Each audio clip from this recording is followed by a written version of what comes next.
Bab 1831. Apa? Nancy dan Dawn tercengang. Sulit bagi mereka untuk percaya bahwa Robert membiarkan mereka pergi begitu saja. Mereka telah menyelidiki Robert sebelumnya, dan mereka tahu bahwa dia hanya menerima seorang putra ketika dia sudah tua. Dia menghargai putranya seperti dia adalah harta paling berharga di dunia. Dia akan melakukan apa saja untuk putranya.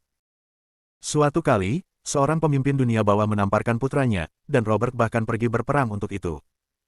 Dia mendobrak kam musuh dengan parang dan mencincangnya sampai mati. Sekarang, baginya untuk benar-benar membiarkan mereka pergi setelah Zeke mematahkan kaki putranya, pasti ada yang salah dengannya. Zeke menepuk bahu kedua wanita itu dan berkata, karena Tuan Queen tidak akan meminta pertanggungjawaban kita, maka kita juga tidak akan meminta pertanggungjawaban mereka. Kita seimbang. Ayo pergi. Oke. Kedua wanita itu buru-buru membawa Zeke keluar dari gedung. Namun, kata-kata Zeke sebelum pergi membuat Robert kembali marah. Apa maksudmu kamu tidak akan meminta pertanggungjawaban kami? Apa yang membuatmu berpikir kamu bisa mengatakan itu? Kamu pikir kamu siapa? Pada saat itu, Jason dipenuhi dengan keputusasaan. Dia berteriak di bagian atas paru-parunya, "Ayah! Anda tidak bisa membiarkan dia pergi begitu saja. Ini tidak adil. Dia tidak menghormati kita. Jika Anda membiarkan dia pergi, tidak akan ada tempat bagi kita di sini di masa depan." "Pak, tolong pertimbangkan kembali," Ivan dan yang lainnya memohon. "Jika kamu melepaskannya sekarang, tidak akan mudah untuk menangkapnya lain kali. Kita tidak bisa membiarkan kesempatan ini berlalu begitu saja." Robert memelototi mereka dengan nyala api di matanya. "Diam. Anda bahkan tidak bisa mengalahkannya dengan begitu banyak dari Anda, dan Anda punya nyali untuk meminta saya membela Anda. Selain itu, jangan pikir saya tidak tahu karakter Anda. Jika Anda tidak memprovokasi dia, dia tidak akan memukulmu." Jason dan yang lainnya terdiam. Setelah Nancy dan Dawn masuk ke mobil, mereka mendesak Zeke untuk segera pergi. "Cepat dan pergi sebelum Robert berubah pikiran dan mengejar kita." Zeke dengan tenang menjawab, "Tidak apa-apa. Sejujurnya aku berharap dia datang. Aku ingin keluar semua, tapi siapa sangka dia akan membiarkan kita pergi." "Ya, itu tidak terduga darinya," kata Nancy. "Sepertinya informasi yang kami dapatkan salah. Menurut data yang kami kumpulkan, Robert adalah rubah tua yang kejam, pengkhianat, licik. Tapi dilihat dari situasi sebelumnya, dia tampaknya cukup rendah hati dan baik hati sekarang." Namun, Zeke menggelengkan kepalanya. "Aku khawatir segalanya tidak sesederhana itu." "Mengapa?" Kedua wanita itu dengan penasaran menatap Zeke. "Kamu melihatnya sendiri. Ketika Robert melihat Jason dalam kondisi yang mengerikan, dia hancur, dan ekspresinya menjadi lebih buruk ketika dia mengetahui bahwa aku adalah pelakunya. Dia tampak seperti ingin merobek tenggorokanku dan meminum minumanku. Darah kering." Namun, hanya dengan satu kata dari Wendy, Robert berubah pikiran. Saya juga memperhatikan bahwa mata Robert diliputi ketakutan ketika dia melihat Wendy. Dia jelas bukan sekretaris tetapnya. Nancy dan Dawn mengangguk sambil berpikir. Sepertinya memang begitu. Tapi kenapa Wendy memohon pada kita? Dan kenapa Robert takut pada Wendy? Bingung, Zeke menggosok pelipisnya. "Aku juga tidak tahu. Lupakan saja, kita hanya perlu menunggu dan melihat. Aku ingin tahu apa yang mereka rencanakan. Mari kita persiapkan diri kita untuk apa yang akan datang." Situasi di kantor Presiden United Group juga cukup tegang. Jason membuat ulah, melampiaskan keluhan dan ketidakpuasannya dengan tindakan ayahnya. Sejak dia masih kecil, Robert telah memanjakannya sampai dia menjadi anak laki-laki. Dia akan merengek dan mengamuk setiap kali dia menginginkan sesuatu. Meskipun Robert merasa kasihan pada Jason, dia juga membenci kenyataan bahwa putranya tidak dewasa sebagai seorang pria. Melihat putranya berguling-guling di lantai seperti anak kecil, dia terpecah antara perasaan cinta dan benci. Dia dengan marah berteriak, "Cukup. Berhenti menangis. Aku tahu kamu tidak bisa mentolerir penghinaan ini. Aku juga tidak tahan. Aku hanya membiarkannya pergi karena aku bijaksana. Aku pasti akan membalas dendam." Bab 1832. Apa? Jason berhenti menangis dan bertanya kepada Robert dengan rasa ingin tahu, "Ayah, bagaimana rencanamu untuk membalas dendam? Anda memiliki kesempatan sekarang, jadi mengapa Anda membiarkannya pergi?" "Aku sudah memberitahumu, aku sedang bijaksana. Bekerja sama dengan mereka juga merupakan bagian dari rencanaku," dan mereka langsung masuk ke perangkapku. Mereka sudah menjadi bebek, jadi tidak perlu khawatir mereka akan melarikan diri. Mata Jason berbinar karena kegembiraan. Sungguh, itu luar biasa. Ayah, ketika mereka jatuh ke dalam perangkap kita, aku ingin kedua gadis itu untuk diriku sendiri. Juga, lepaskan nyawa Zeke. Aku akan menyiksanya sampai mati dengan tanganku sendiri. Jangan khawatir tentang itu. Robert menepuk bahu Jason. Kamu harus pergi ke rumah sakit untuk memulihkan diri. Serahkan jebakan itu padaku. Oke, Jason mengangguk antusias. Ayah, pastikan tidak ada yang salah. Kamu tidak boleh membiarkan mereka melarikan diri. Mereka harus digulung sesegera mungkin. Aku tidak bisa menunggu lebih lama lagi. Ya, anakku. Setelah itu, Jason dikirim ke rumah sakit untuk mengobati lukanya. Robert menutup pintu kantor dan menatap Wendy dengan serius. Dalam waktu singkat itu, Wendy telah duduk di kursi presiden dan dengan santai menghentakkan kakinya ke atas meja. Tanpa diduga, Robert tidak gelisah dengan tindakannya. Sebaliknya, dia bertanya dengan suara lembut, "Miss Thompson, kapan Anda akan bergerak? Anda melihat dengan mata kepala sendiri betapa anak saya dan saya menderita. Saya tidak tahan lagi. Jika Zeke tidak mati, aku tidak akan bisa mengangkat kepalaku tinggi-tinggi lagi." Dia tidak lagi memanggilnya sebagai Wendy, tetapi sebagai Miss Thompson. Wendy berkata acuh tak acuh, "Jangan khawatir. Kedua gadis itu sekarang berada di bawah kendaliku dan telah menjadi boneka setiaku. Namun, sekarang belum saatnya. Aku akan memberitahu atasanku untuk bertindak sesegera mungkin." Oke. Robert mengepalkan tinjunya. Zeke, hari-harimu sudah terhitung. Dalam beberapa hari, aku akan membuatmu memohon kematian. Zeke dan yang lainnya menjalani kehidupan yang damai dalam beberapa hari berikutnya. Robert tidak hanya tidak mengganggu mereka lebih jauh, dia bahkan secara aktif dan bersemangat mendukung kolaborasi bisnis mereka. Semua kekhawatiran Zeke sudah hilang dari pikirannya. Karena itu, dia memutuskan untuk pergi ke Gunung Kus sesegera mungkin. Dia tidak bisa menunda perjalanan lebih lama lagi. Mengumpulkan Lacey, Nancy, dan Dawn bersama-sama, dia memberitahu mereka rencananya. Downey, Nancy, setelah pengaturan kerjasama dengan United Group selesai, segera kembali ke Ateville dengan Lacey. Ada beberapa hal yang harus aku tangani, jadi aku tidak bisa pergi dengan kalian semua. Downey terlihat kecewa. Zack, kamu mau kemana? Zeke menarik napas dalam-dalam dan berkata, "Saya akan pergi ke Gunung Kus untuk sesuatu yang sangat penting, dan saya harus tidak menundanya lebih lama lagi." Zeke, tidak bisakah kamu pergi besok? Downey bertanya. Mengapa? Zeke bingung.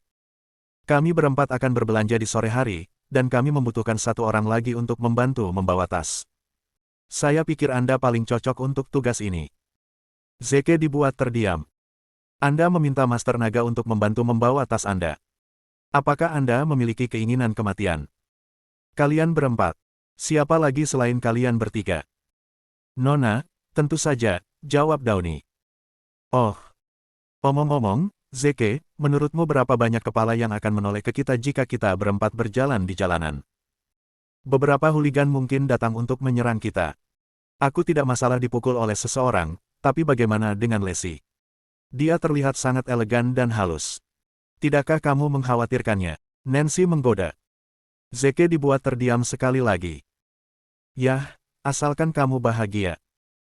Zeke tidak punya waktu untuk pergi berbelanja dengan mereka, jadi dia pergi tanpa ragu-ragu. Selama perjalanan ke Gunung Kus ini, dia berencana untuk bersembunyi. Karenanya, dia hanya membawa Soul Wolf, Killer Wolf, Nameles, Tyler, Alfred, dan Ares bersamanya. Selain itu, sekarang Raja Harimau adalah tunggangan serigala tunggal, tak perlu dikatakan bahwa itu akan datang. Soul Wolf dan yang lainnya sudah menyiapkan 4 pesawat hipersonik, yang akan berfungsi sebagai transportasi mereka. Bab 1833. Mereka bahkan memiliki pompa bensin melayang yang dipasang di rute penerbangan dan bersiap untuk mengisi bahan bakar pesawat mereka di udara. Setelah naik pesawat, Zeke bertanya, Soul Wolf, apakah Anda melihat sesuatu yang mencurigakan di United Group dalam beberapa hari terakhir? Serigala tunggal menggelengkan kepalanya. Semuanya terlihat normal di United Group.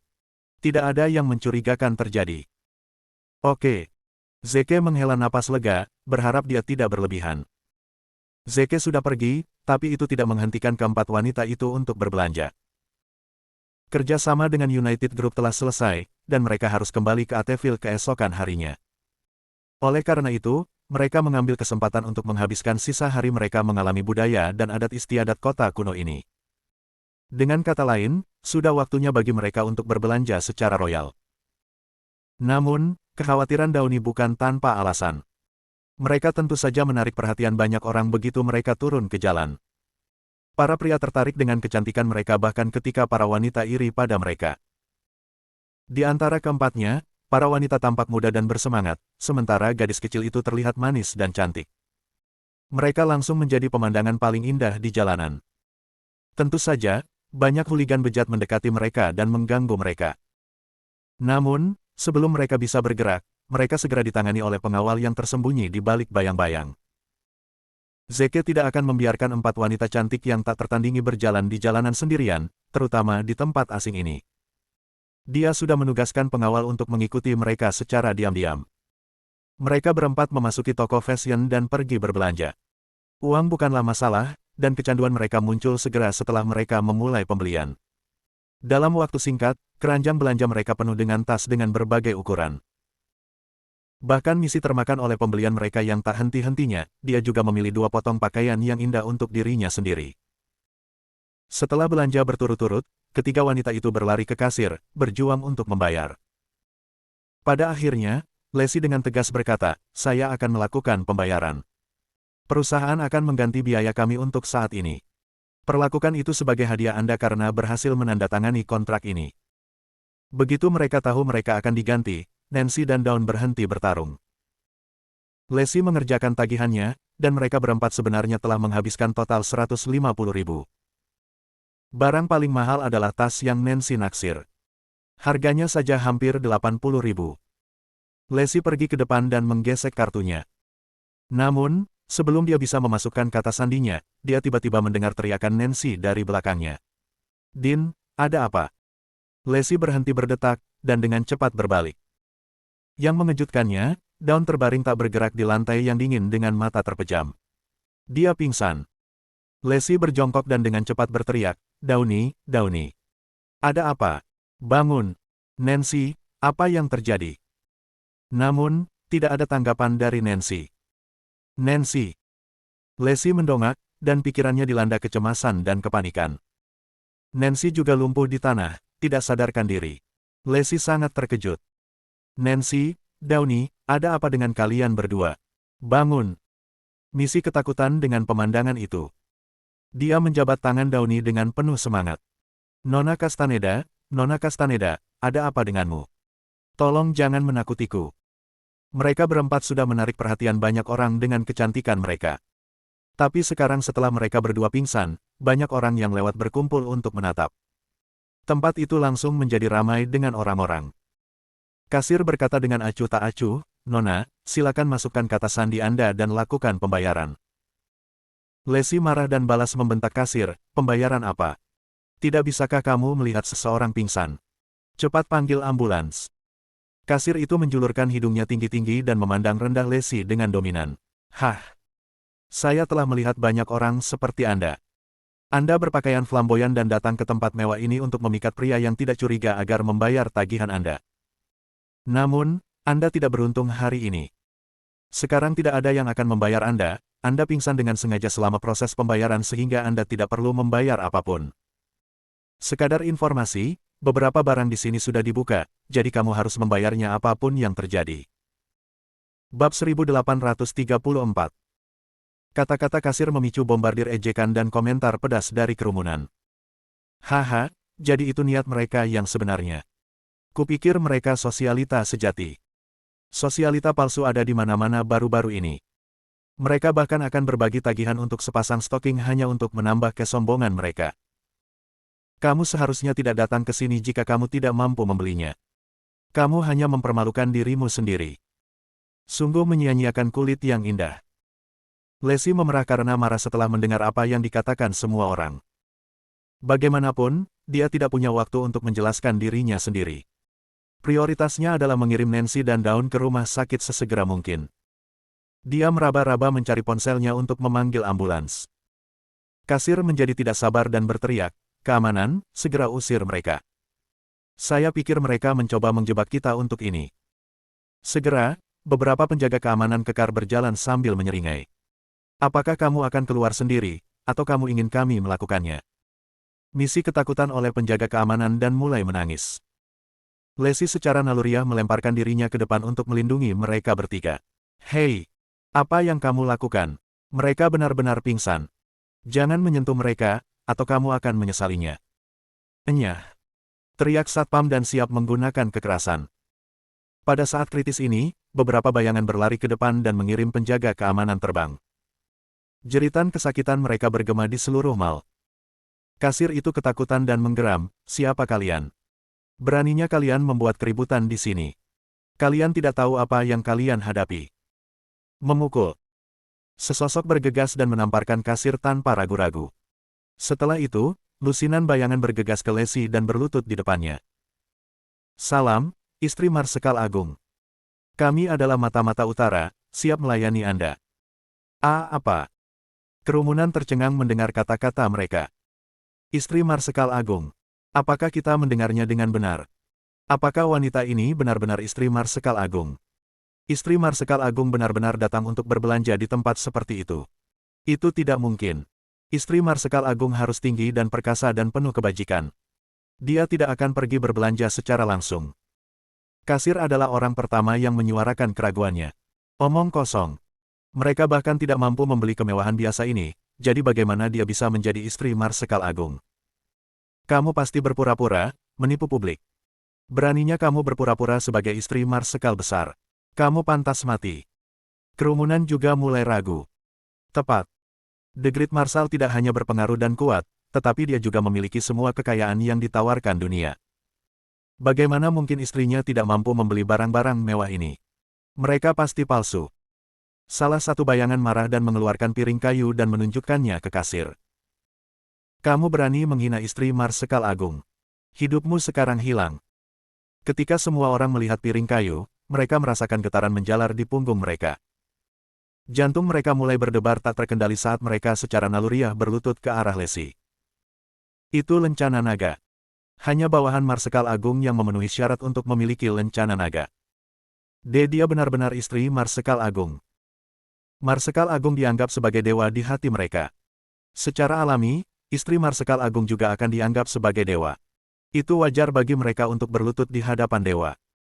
"Salam, istri Marsekal Agung." Semua orang berlutut dan bernyanyi serempak. Suara mereka bergema di udara, dan hampir meruntuhkan langit-langit. Wajah kasir berubah pucat dalam sekejap. Dia benar-benar istri Marsekal Agung. "Saya sebenarnya menghina istri Marsekal Agung. Hari ini mungkin akhir dariku." Menghunus pedang panjang, mata-mata itu berkata, "Atas nama Marsekal Agung, sekarang aku akan memberikan hukumanmu." Kemudian, dia mengarahkan pedang panjang ke tenggorokan kasir. Kasir tidak berani bergerak sedikit pun. "Berhenti." Lacey menghentikan mata-mata itu pada saat yang kritis. Lacey yang baik hati tidak akan pernah mengambil nyawa orang lain karena kesalahan kecil. "Tolong kirim mereka ke rumah sakit dulu." "Tidak ada lagi yang penting," perintah Lacey pada mata-mata itu. Mata-mata itu memelototi kasir dan berkata, "Apakah kamu tidak akan berterima kasih kepada istri Marsekal besar karena berbelas kasih?" Bab 1835. Kasir segera berlutut dan dengan panik meminta maaf kepada Lacey, "Maafkan saya. Saya benar-benar minta maaf. Sungguh bodoh saya menyinggung istri Marsekal Agung. Mohon maafkan saya." Segera, 10 mata-mata membawa beberapa mobil dan mengirim Nancy dan Dawn ke rumah sakit. Kerumunan tetap berlutut lama setelah mereka pergi. Mereka masih trauma dengan kejadian itu, tidak bisa kembali ke kenyataan.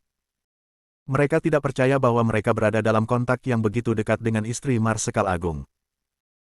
Yang terpenting, orang banyak tidak berharap dia menjalani kehidupan yang normal. Mereka tidak menyangka dia berbelanja di mal seperti mereka tanpa mengosongkan area tersebut. Bahkan ketika beberapa warga sipil menyinggung perasaannya, dia tidak mempermasalahkannya. Istri Marsekal Agung adalah orang yang sangat baik hati. Sebelum tiba di rumah sakit, Lacey yang mulai gelisah menelepon Zeke. Zeke. Oh, Zeke. Sesuatu telah terjadi. Zeke, yang mencoba untuk menutup mata di pesawat supersonik, segera membuka matanya begitu dia mendengar suara tercekik Lacey. Apa yang terjadi, Lacey? Tenang dan ceritakan semuanya perlahan. Lacey menceritakan semua tentang kejadian di mal. Jantung Zeke berdetak kencang, dan dia langsung memerintahkan, serigala tunggal, putar jetnya. Kita harus kembali ke saat ini. Mengerti. Soul Wolf memiliki 1000 pertanyaan di benaknya, tetapi dia tahu sesuatu yang mendesak pasti telah terjadi, dilihat dari ekspresi serius di wajah Zeke. Tanpa menanyakan detailnya, dia langsung menginstruksikan pilot untuk memutar balik pesawat. Lacey berkata buru-buru, kamu tidak harus kembali sekarang, Zeke. Aku belum yakin tentang situasi Downey dan Nancy. Mereka selalu dalam keadaan sehat, seharusnya tidak ada masalah besar, jadi tidak ada titik bagi Anda untuk kembali. Anda tidak boleh menunda bisnis Anda. Zeke menghela napas panjang. Fakta bahwa mereka selalu sehat adalah alasan saya harus kembali. Dia curiga seseorang mungkin telah melakukan sesuatu untuk menyakiti kedua wanita itu. Dan seseorang itu bisa jadi Presiden United Group, Robert Quinn. Kalau tidak, hal-hal tidak akan terjadi secara kebetulan. Sementara itu, mata-mata di utara telah mengirim Nancy dan Dawn ke rumah sakit terbaik di kota rumah sakit tempur. Setelah menunggu lama selama setengah jam, lampu merah di ruang operasi akhirnya berubah menjadi hijau dan dokter yang merawat keluar.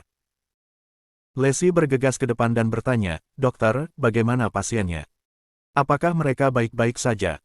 Apakah ada masalah besar?" Ahli bedah utama, Caleb Lewis, menggelengkan kepalanya. Dengan senyum sopan, dia meyakinkan, "Jangan khawatir. Para pasien telah sembuh dan mereka bangun sekarang. Tidak ada masalah besar. Berdasarkan diagnosis awal kami, mereka pingsan karena hipoglikemia." Mendengar itu, Lacey menghela napas lega. "Terima kasih banyak." Misi juga bergumam, "Terima kasih telah menyelamatkan mereka." Saat itu, lampu hijau di luar ruang operasi berubah menjadi merah dan suara cemas terdengar. "Apa yang sedang terjadi?" teriak ahli bedah utama. Seorang perawat bergegas keluar dari ruangan dan melaporkan, "Dokter Lewis, sesuatu yang buruk telah terjadi. Para pasien tiba-tiba pingsan lagi. Mereka terbakar, dan mereka terus berbicara omong kosong." "Bagaimana itu mungkin?" Ngeri, ahli bedah utama berlari ke ruang operasi untuk memeriksa mereka. "Tanda-tanda vital pasien selama ini stabil. Ini tidak boleh terjadi," katanya pada dirinya sendiri. Lacey ingin masuk teater juga, tapi dia dihentikan oleh perawat. Dia mondar-mandir di pintu masuk, tidak tahu harus berbuat apa. Saat itu, sosok yang menjulang berdiri di pintu, menghalangi cahaya dan menciptakan bayangan besar yang mengelilingi Lacey sepenuhnya. Dia mengangkat kepalanya secara naluriah. Zeke kembali." Tidak dapat menahan diri, dia berjalan ke depan dan melemparkan dirinya ke pelukan Zeke. "Zeke, kamu kembali. Aku benar-benar tidak tahu harus berbuat apa." Pada saat itu, dia merasa seperti orang yang tenggelam yang memegang papan mengambang. Dia tidak mau melepaskan Zeke, apapun yang terjadi.